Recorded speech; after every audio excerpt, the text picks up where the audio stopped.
राधे राधे भक्तों, किशोरी जी की कृपा हम सब पे बनी रहे। तो आप सबको रमा एकादशी की बहुत बहुत शुभकामनाएं। हर महीने में दो एकादशियां पड़ती हैं, एक कृष्ण पक्ष की और एक शुक्ल पक्ष की, और दोनों ही एकादशियां बहुत ही महत्वपूर्ण है। वैष्णव दोनों ही पक्ष की एकादशियों का व्रत रखते हैं, और जो एकादशी का व्रत है वो श्री हरि को अत्यंत प्रिय है। तो श्री हरि की प्रसन्नता के लिए हमें एकादशी का व्रत जरूर करना चाहिए। एकादशी के व्रत से हमारे सभी पापों का क्षय होता है, यानी हमारे सारे पाप कट जाते हैं, और हमारी 10 पुश्तें जो आगे और पीछे की जो हमारी 10 पीढ़ियां हैं उनका भी कल्याण होता है। यानी कि अगर आप एक एकादशी का व्रत करते हैं तो आपके आगे और पीछे की 10 जो पीढ़ियां हैं उनका भी उद्धार होता है। आपका जो अपना खुद का परिवार है, आपका जो ननिहाल का पक्ष है, उनका भी 10 पीढ़ियों का उद्धार होता है। जो एकादशी का व्रत होता है वो कोई भी कर सकता है, बच्चा हो, बूढ़ा हो, कोई भी कर सकता है। माधव तिथि भक्ति प्रदायिनी, अर्थात माधव तिथियां का जो व्रत होता है वो हृदय में भक्ति को उत्पन्न करता है। और माधव तिथियां हैं एकादशी और जन्माष्टमी। यानी कि अगर आप एकादशी और जन्माष्टमी का व्रत करते हैं तो आपके हृदय में श्री हरि विष्णु के प्रति, श्री कृष्ण चंद्र के प्रति भक्ति और प्रेम का उदय होता है। तो वैष्णवों को एकादशी का व्रत जरूर करना चाहिए। वैष्णव क्या, सभी को एकादशी का व्रत करना चाहिए, लेकिन वैष्णवों के लिए तो ज़रूरी है एकादशी का व्रत। एकादशी के व्रत करने वाले मनुष्य को सुबह ब्रह्म मुहूर्त में उठ जाना चाहिए, और सुबह स्नान करने के बाद उन्हें भगवान के सम्मुख, जो आपका घर का मंदिर है या आपने भगवान का विग्रह रखा हुआ या चित्रपट के सामने आके, अगर आप प्रभु राम या श्री कृष्ण या श्री हरि जिनकी भी उपासना आप करते हैं उनके सामने आके आपको संकल्प करना है। संकल्प करते समय आपको हाथ में जल लेके उसमें थोड़ा सा अक्षत डालिए और एक पुष्प रख के, या तो फिर सिर्फ जल और पुष्प रख के आप भगवान के सामने ये संकल्प करिए कि हे प्रभु, मेरा नाम ये है और मैं इस गोत्र का हूँ और मैं आज एकादशी का व्रत करने का संकल्प करता हूँ। तो हे प्रभु, आप मेरे इस संकल्प को पूर्ण करिए, क्योंकि मैं तो सक्षम नहीं हूँ, जो भी बल है वो आप ही देंगे, और इस मेरे एकादशी के व्रत को पूर्ण आप कराइए। तो इस तरह से आप संकल्प करिए और आपके जो भी मन के भाव हैं वो श्री हरि के सामने आप रख सकते हैं। पूरे दिन आपको निराजल उपवास करने का है। एकादशी का व्रत जो है वो निराजल ही रखा जाता है, लेकिन अगर आपके शरीर में उतनी शक्ति नहीं है तो आप फलाहार भी कर सकते हैं। फल, दूध वगैरह आप लेके फलाहार करके भी एकादशी का व्रत आप रख सकते हैं। लेकिन एकादशी का व्रत जहाँ तक है कि वो निराजल, जो वैष्णव है वो निराजल ही रखने का प्रावधान है एकादशी के व्रत को। एकादशी के व्रत में साबूदाना और ये जो वरी का चावल वगैरह लोग खाते हैं, ये सब नहीं खाना चाहिए। आप फल ले सकते हैं, दूध ले सकते हैं, दूध से बने मिष्ठान, दही वगैरह आप ये सब चीज़ें ले सकते हैं, लेकिन वरी का चावल और साबूदाना वगैरह जो है वो वर्जित है। एकादशी के दिन आप कोशिश करिए कि पीले रंग के वस्त्र पहनिए।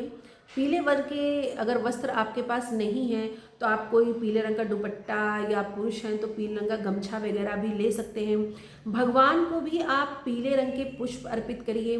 भगवान को आप केसर वाला दूध अर्पित कर सकते हैं। तो पीले पुष्प और पीले फल आदि भगवान को अर्पण किए जाते हैं। नहाने के जल में आप चुटकी भर हल्दी डाल सकते हैं, तिल डाल के भी आप स्नान कर सकते हैं। और ये कार्तिक मास चल रहा है तो कार्तिक मास में दीपदान का विशेष महत्व है। ऐसे तो हर एकादशी में माता तुलसी के सामने दीपदान किया जाता है, लेकिन एकादशी जो ये कार्तिक मास में पड़ रही है तो कार्तिक मास की एकादशी में तो दीपदान का विशेष महत्व है। आपको सुबह और शाम दोनों ही समय पे माँ तुलसी के सामने दीपक प्रज्वलित करना है, दीपदान करने का है। और एकादशी का जो व्रत है, इस बार का रमा एकादशी का जो व्रत है वो 16 अक्टूबर दिन गुरुवार को शुरू हो रहा है 10:36 से, और इस व्रत की जो समाप्ति है वो 17 अक्टूबर दिन शुक्रवार को सुबह 11:13 पे हो रही है।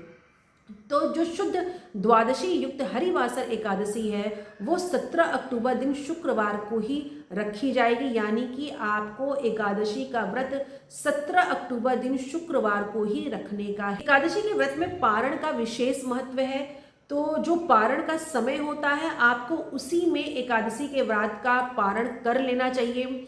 तो इस बार का जो पारण का समय है वो 18 अक्टूबर दिन शनिवार को प्रदोष के दिन पड़ रहा है, सुबह 6:42 से 8:42 के बीच में, यानी कि दिन शनिवार प्रदोष के दिन सुबह 6:42 से 8:42 के बीच में आपको एकादशी के व्रत का पारण कर लेना चाहिए। यदि आपने प्रदोष का व्रत रखा हुआ है या तो आपने धनतेरस का व्रत रखा है तो भी आपको सुबह पारण कर लेना है।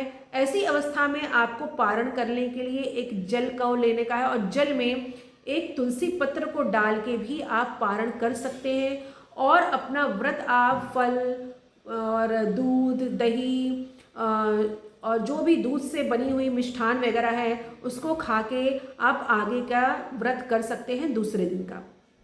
जो एकादशी के व्रत की जो शुरुआत है वो 10वीं तिथि से हो जाती है, यानी कि एकादशी के व्रत का जो नियम होता है वो 10वीं तिथि से ही शुरू हो जाता है।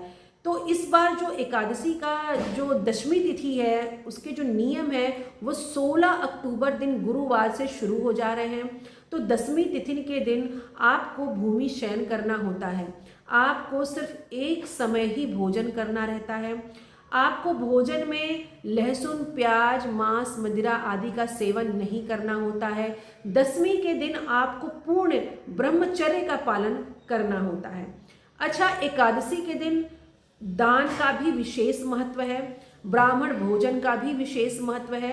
तो आप जिस दिन एकादशी है उस दिन कुछ भगवान को अर्पित करके जो ब्राह्मणों को देने के लिए जो अन्न होता है, सिद्धा भी जिसे कहते हैं, वो आप निकाल के रख दीजिए। और द्वादशी के दिन सुबह आप वो जो अन्न वगैरह जो आपने वस्त्र निकाल के रखा है वो आप ब्राह्मण को दान कर दीजिए। वैसे भी कार्तिक मास चल रहा है, कार्तिक मास में भी दान का विशेष महत्व है, तो आप ब्राह्मणों को भोजन भी करा सकते हैं। अगर आप भोजन नहीं करा पा रहे तो आप अन्न दान कर सकते हैं। अगर आपको ब्राह्मण नहीं मिल रहे हैं तो आप किसी मंदिर में जाकर भी अन्नदान, वस्त्रदान आदि आप कर सकते हैं।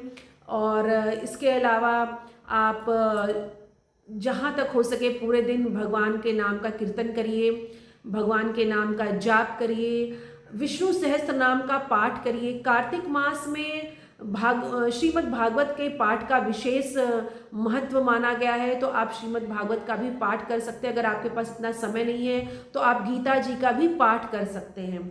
तो पूरे दिन एकादशी के दिन आपको शुद्ध मन रखने का है, झूठ नहीं बोलने का है, गलत काम आपको नहीं करने का है और पूरे दिन भगवान का नाम जाप करना है, भगवान के नामों का कीर्तन करने का है। इस तरह से आप रमा एकादशी के त्यौहार को मनाइए। इस तरह से अगर आपने एकादशी का व्रत किया तो आप पे भगवान की कृपा अवश्य और अवश्य ही होगी। तो राधे राधे भक्तों।